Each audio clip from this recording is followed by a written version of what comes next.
Welcome back to The Price of Business. I'm your host, Kevin Price, talking about you and your business. I certainly hope that song is exaggerating. Glad to have on my show here today the headmaster, I believe, of the school called, what do we got? Providence Christian School.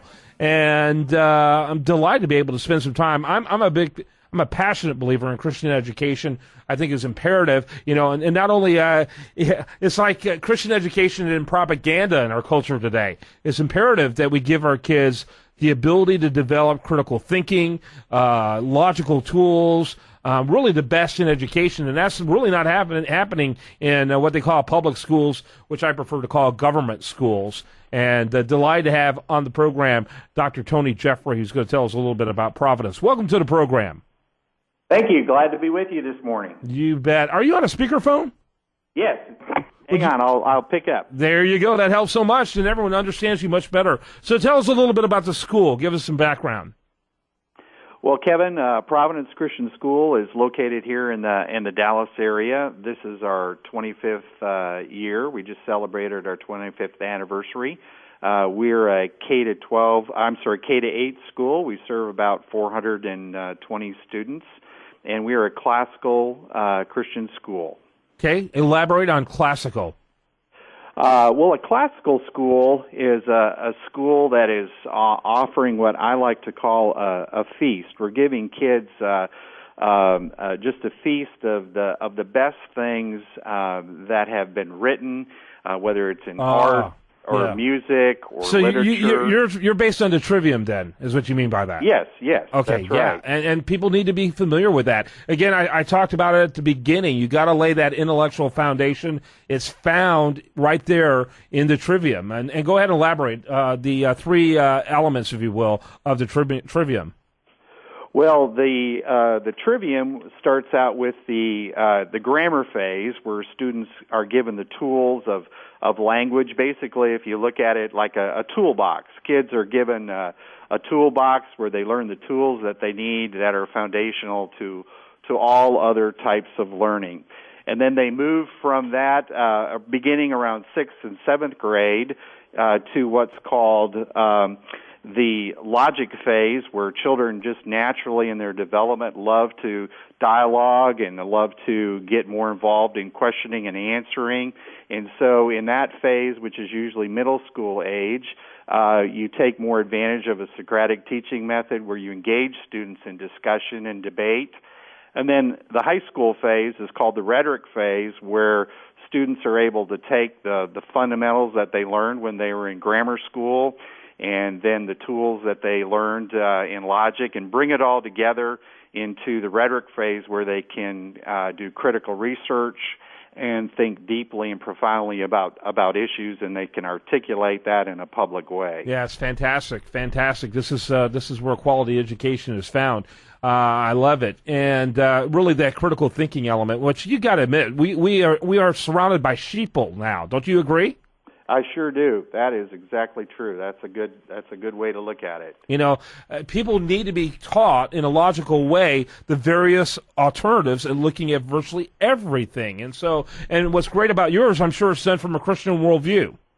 It is. In fact, we are a Christian school, as most people think of a Christian school, where you have parents that come to your school are committed believers, and the students are Christians, and you're teaching a biblical perspective and a biblical worldview. Not only is Bible class and chapel, but you're integrating scriptural truth into everything that goes on in the school. The classical side of it really brings into more the curriculum and what topics you're teaching in your Christian school. Yeah, absolutely, and that's really good. When you look at particularly the Hebrew tradition, the Greek tradition was trying to divide the various disciplines. The Hebrew tradition was to integrate all the disciplines, because let's face it, if you're writing about the ocean, you're often integrating science with that literature. It really brings in the fullness of it together, rather than trying to divide them. Exactly. That's the wonderful thing about a Christian worldview, is whether you're teaching math or science or literature or history, as you're teaching the subjects, you can discuss not only what the secular worldview would be about the topics that you're studying, but you can also talk about the Christian worldview. What does God have to say about the particular story that you're reading, or the consequences of the people involved, or the history of what happened? So you can bring in both worldviews. Yeah, talking to Dr. Tony Jeffrey, he is the president there at the Providence Christian School, and a really interesting conversation. Love to have these type of talks. I think they're so crucial. I get very frustrated at many traditional Christian schools that are really little more than well-behaved secular schools. You know what I mean? They'll throw in a chapel here, and they'll talk about, they might even have Bible instruction, but everything else is embedded in a secular worldview. You know what I'm talking about? So they can get that state-accredited high school diploma at the end.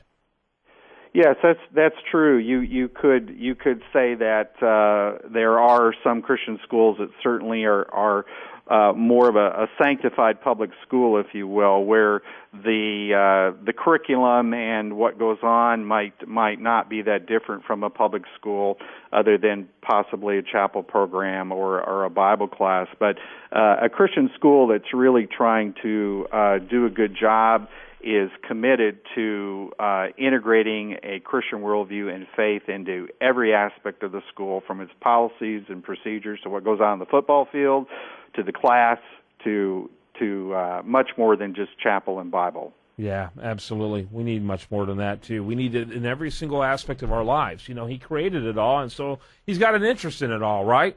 Exactly. And boy, in the world that we live in today, I just told a group of parents last week that they were really the first group of young parents that I'd ever spoken to where the message of having a clear vision of what do you want your children to be like when they're adults, when they're 35 or 25, or when they're high school seniors. If there was ever a time parents need to take seriously exactly what they want their children to be like, and then they must have a clear vision of that, because children today are going to have to be prepared to stand for their faith, stand up for what they believe, and to be prepared to be persecuted for their faith. These are unusual times for parents to be raising their kids. Oh, yeah, absolutely. If you're not raising your kid to be a sheep, you're really a troublemaker. Obviously, you really are. And so, you know what? We need more troublemakers. We really do. People, and I don't mean that in just a disruptive way, but people who think on their own. People who believe, what they believe. They believe what they believe, and are convicted about it. And I think it's imperative for people to get that. They really need to get that. Well, I appreciate it. By the way, how many students do you have? We have about 420 students in kindergarten through 8th grade. And how large is your faculty and staff? I have about 61 employees. Awesome. By the way, you can learn more about it at pcstx.org. The initials there representing Providence Christian School, pcstx.org. And really delighted to be able to spend some time with you. You were a great guest.